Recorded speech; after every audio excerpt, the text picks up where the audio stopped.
different today. So I just finished painting this. It's a cityscape. In case you couldn't tell.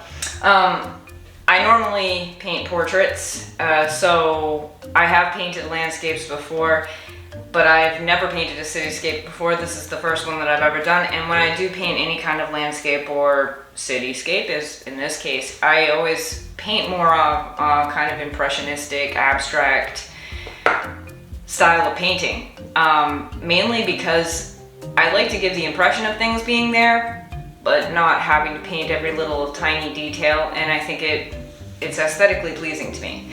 So this is going to be a longer video because I filmed all of it in real time. I am going to speed it up in certain places, especially where I'm mixing paint, so you don't have to stand there looking at a canvas that has, well, I'll edit. I'll do the editing. Don't worry about that. It won't be a completely real-time video. But this painting actually only took me about, I want to say, an hour and a half to do. It's on a 16 by 20 inch canvas. I'm going to put all of the colors that I used in the description so that if you did want to follow along, you can.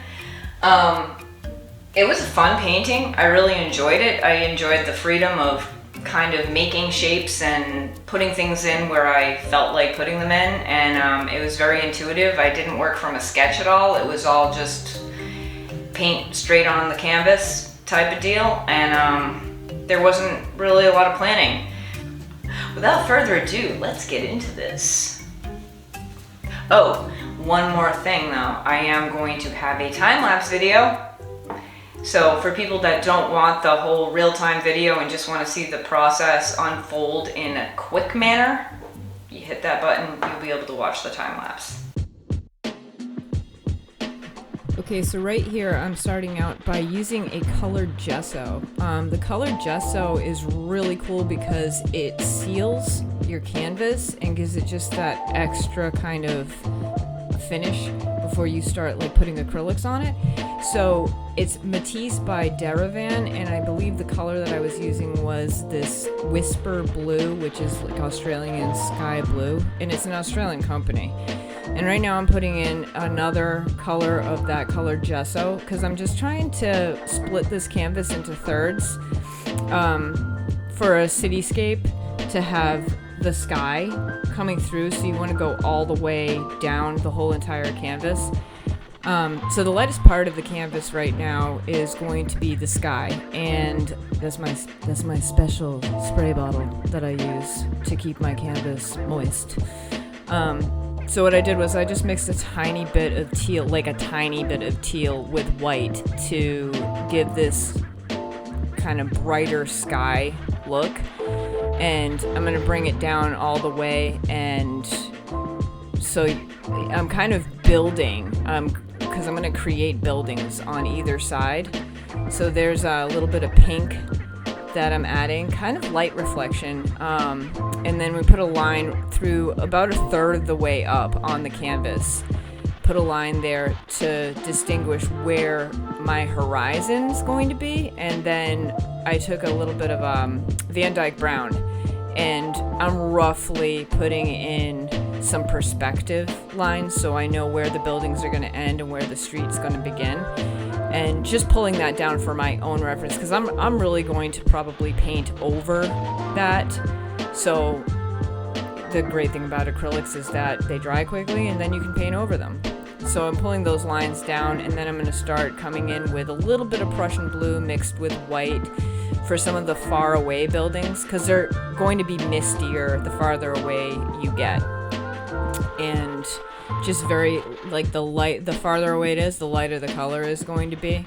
So I'm adding a little more white to the building next to it, kind of getting in there, you know, some lighter colors. Pastels.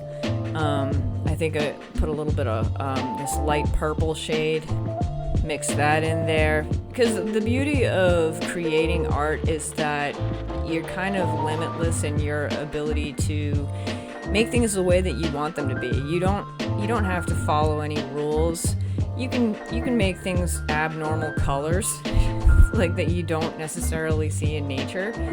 And it doesn't matter. It's gonna be yours. It's going to be whatever you want to make it.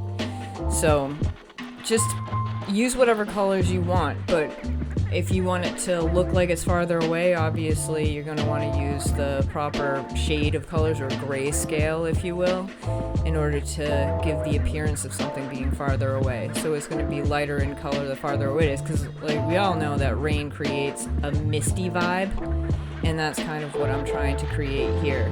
Because living in the land of drought, like I do right now, rain would be welcome. I would welcome rain. So bringing in some of those kind of lightish greens. I think I was using I had a phthalo green that I mixed with some white, mixed it with a little bit of teal. Right now I'm using the Van Dyke brown. I was so proud of myself. I didn't use any black in this painting at all. So this is a Van Dyke brown that I'm using for the shadow side. The closer the buildings get, the darker they kind of are. So using a Van Dyke brown and then seeing where I want to put, mixing it with a little bit of white to see where I want to put some lines in, because I'm basically just giving the impression of windows, giving the impression of buildings. They don't have to be architecturally perfect or anything like that. It's really just creating a mood. So that's definitely the teal mixed with some phthalo green and a little bit of Prussian blue. I do like having a lot of color,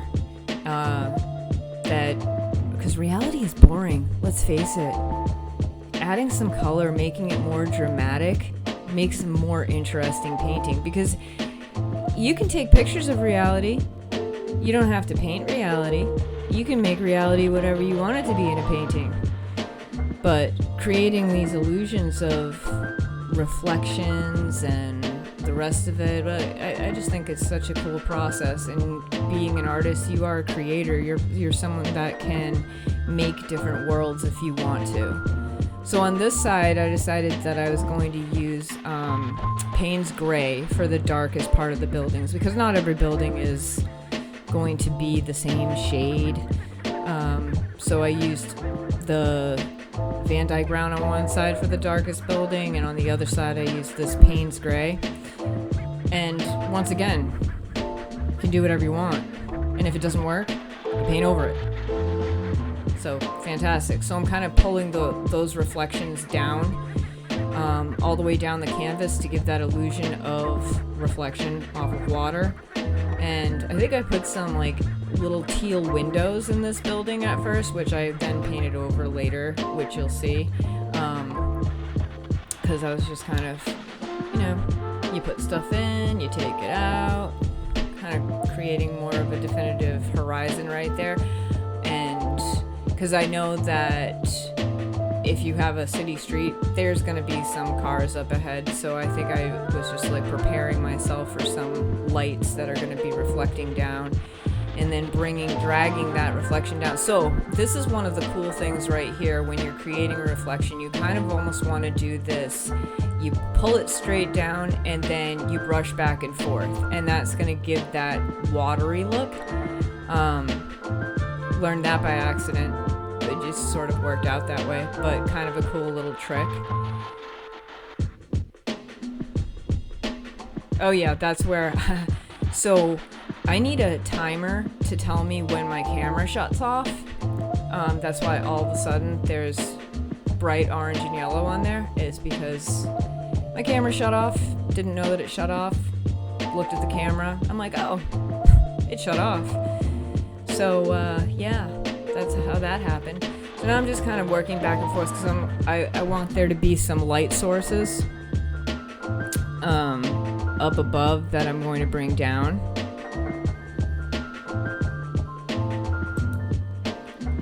And right now I'm just figuring out where I'm going to have light. And I'm not going by any specific reference or anything like that, so I'm just fudging it and kind of figuring out where I want things. So this is an abstract process, and it's kind of an intuitive process at the same time. So what I would do is I would kind of lean back and look at it and say, oh, what do I see right there? Oh, I see a lamppost. Oh, I see a cafe on a corner, and then I end up creating an awning to go over something, and just basically going with my gut and how I want things to appear or how I want them to look. So now I'm coming over to the other side. Oh, so Fluorescent Red is something that is really cool that I've discovered because it's semi-transparent. So you can paint over darker colors and give that appearance of a glow. So I actually used a lot of fluorescent red and fluorescent orange in this painting, as well as using cadmium yellow and a very light cadmium yellow to create the illusion of light. And I like to have a lot of colors. So in that center line kind of going down as well, there's light pink, and just giving some of these cool little reflections and not just being a boring flat color, because who wants boring? I don't want boring. I don't like boring. Yeah. I don't know why I was concentrating so hard on creating those windows, because I think I got rid of some of those, but... Oh, okay. Now I see exactly what I'm doing. I'm creating that building on the side there. It's so interesting watching myself paint after I've painted, because I know exactly the colors that I was using, but because I'm so into it at the time, I'm not really paying attention to my thought process. I'm just kind of going in there and layering color and seeing where it goes. It's really fascinating to watch myself paint, and it's kind of interesting because I believe someone said, oh, well, you know, it'd be cool if you did like a real-time video where you're talking when you're painting. I can't talk and paint at the same time. It's not going to happen. There'll be half sentences that will come out of my mouth. I wouldn't be able to do it. And I would sound like, okay, so now, dramatic pause for 5 minutes, and then I'd continue the sentence. So I don't think I'd be a really good instructor for that sort of thing. This is the only way that I'd be able to like tell people about my process, is by doing a voiceover as I watch myself paint. So creating some light sources in the distance, and it'd be nice if my head didn't keep getting in the way. I gotta find the perfect angle to film. I think I do by the end of the video, where you don't get to see the messy back of my head so much. Oh, yep. Camera turned off. I am going to set a timer. The next video I do like this, I am setting a timer for the camera, so I know, like, I will be shutting it off myself and then pushing the record button. Because look behind you and it's like, oh, the battery died. Had no idea. So yeah, you can see that I have used, oh, and there's my spray bottle, that I used some of that fluorescent red up ahead to, like, I'm just blocking in color. I'm pretty sure at some point around here, I am going to start talking in the video again. So I'm gonna have to pay attention to when I need to shut up on this voiceover. This is such a weird process. Talking while I'm watching something and it's recording my voice.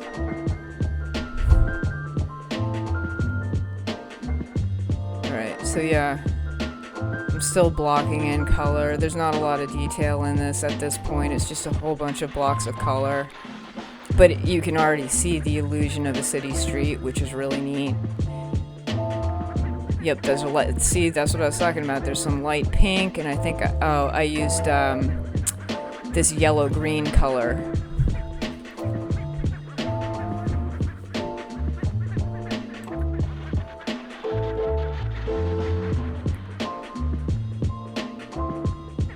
Yeah.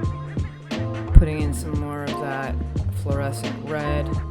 You can layer that so that it becomes really bright. The cool thing is that if you turn a black light on, it glows.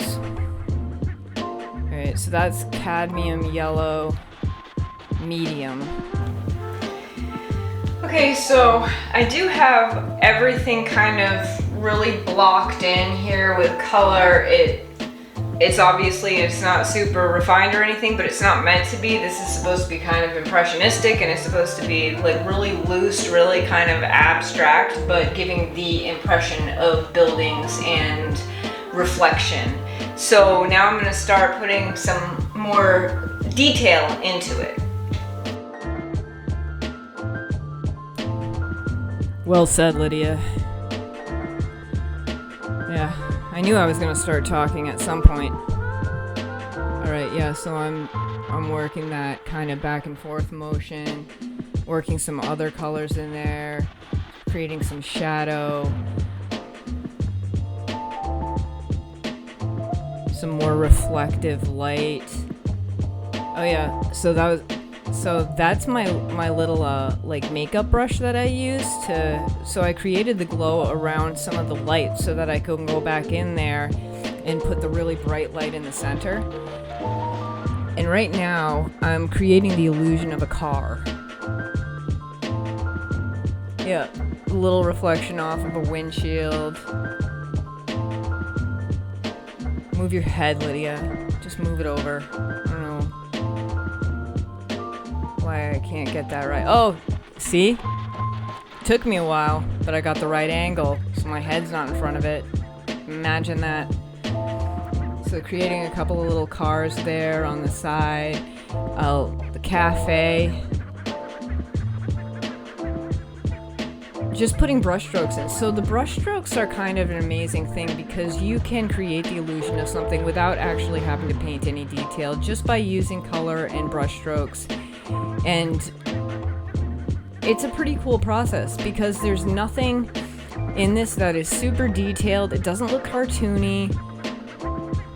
It's very kind of impressionistic. It's got a lot of color to it, a lot of depth because of all the layering that's happening. And the way that I kind of think about layering in paintings is you're working from what's farthest away to what's closest to you. So anything that would be closest to you is what you're going to paint last. So I think, oh yeah, so right here, you're taking a huge chance when you do something like this. I decided to put a figure in with an umbrella. So I'm going in with Payne's Gray. This is the darkest color that I use in this painting, is a Payne's Gray. And kind of creating the umbrella. Now the funny thing is that when you have figures that are carrying umbrellas, the figures are always like in the shape of carrots. So you just think of it like you have an umbrella on top of a carrot. It seems to work pretty well, but it's giving the illusion of a figure. Now this is kind of a wonky carrot because it's not actually a carrot. It's meant to be a person. But anything that's farther away ends up looking sort of like a carrot. Just a little produce insight, I suppose. People are like carrots. So yeah, putting another little person way far away. I think I ended up like giving him two legs and not just the carrot body. And always dragging down the reflection. So you're dragging down the shadow in this case. In other cases, you're kind of dragging down the light source, but you want to do the same thing with shadows because people create shadows. So if the light is behind them, they're going to create a shadow. And then I'm putting some highlights on the figure that's closest to me. So I'm not using white to create the highlights. I'm using a lighter shade of Payne's Gray because light would be far too white would be far too bright for a highlight. And I'm going to use some of those reddish hues on the body as a highlight as well because it wouldn't be, a white light. So the umbrella is capturing the sky, but the person is going to capture the source of light from around them. So it would be the yellowish, reddish tones of the light. And and then creating that contrast between the figure and the background. So you want the figure to show up. So I'm lightening the area around the figure so the figure pops out more, and it creates that contrast so it doesn't just look like a dark blob in a corner. And you can be kind of clever about it by using the light sources in order to do that, and making some of the lights a little brighter. Like, I love that cozy glow from windows. So one of my favorite things is like when you have a nice rainy day and you're out, and let's just say it's the fall, my favorite season, and you go into a warm cafe and you sit down and you have a coffee and you watch the sheeting rain outside and everybody walking with their umbrellas. There's something so comforting about that sort of setting to me. I don't know what it is, but it just makes me feel comforted. It makes me feel cozy. And it's been so darn hot and humid lately that I would love to have a day where it was just chilly and rainy and jacket weather and feel all warm and cozy inside, and instead of laying in front of the air conditioner hoping my pits will stop sweating. It's alright, it will happen soon. It's already August. Soon it will be that chilly October weather. I can't wait. I always feel this way in the summertime, and then I get to winter and I'm like, God, it's so cold outside. So yeah, I keep on layering a little bit more on top of and creating more depth. And I'm gonna put a little person standing in front of the window. It's a child looking in a candy store, I think, with an umbrella. Probably an 8-year-old. Worried about their sugar intake. I doubt it. So just making a little carrot. I'm just painting a happy little carrot over there. Happy little carrot with an umbrella. You know, there's no mistakes. There's only happy accidents. You know, I listen to Bob Ross to go to sleep. Sometimes I find his voice to be extremely soothing. There's something about it. I used to watch a lot of Bob Ross when I was a kid, The Joy of Painting. I would watch it with my dad, and to this day, I love Bob Ross.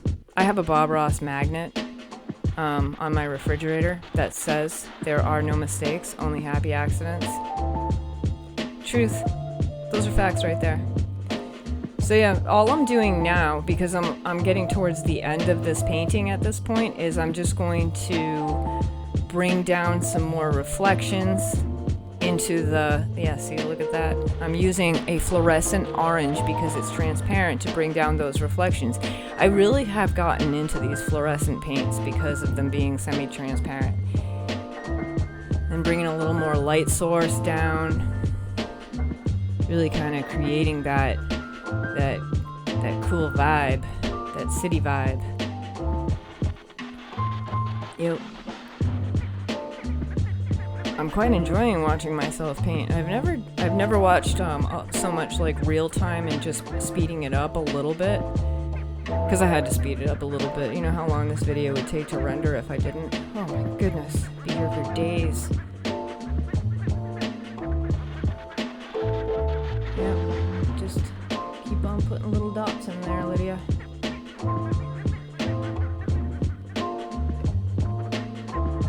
It's so funny.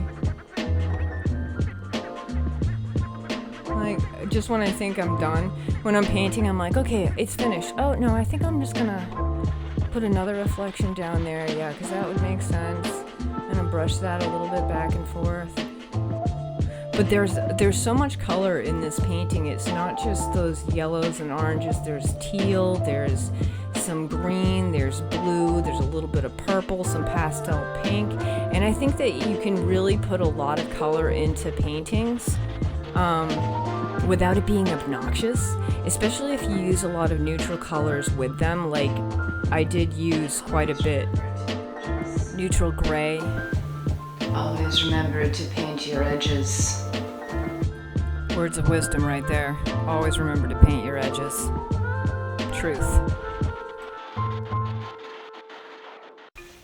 Alright, so this concludes this video. I hope you enjoyed it. As I said earlier, all of the colors that I used for this painting will be listed in the description below, so please take a look at that if you want to recreate something similar to this with the same color palette. I hope you enjoyed this video. If you did, please hit the like button. Please subscribe if you haven't already subscribed, and I will see you next time. I love you guys.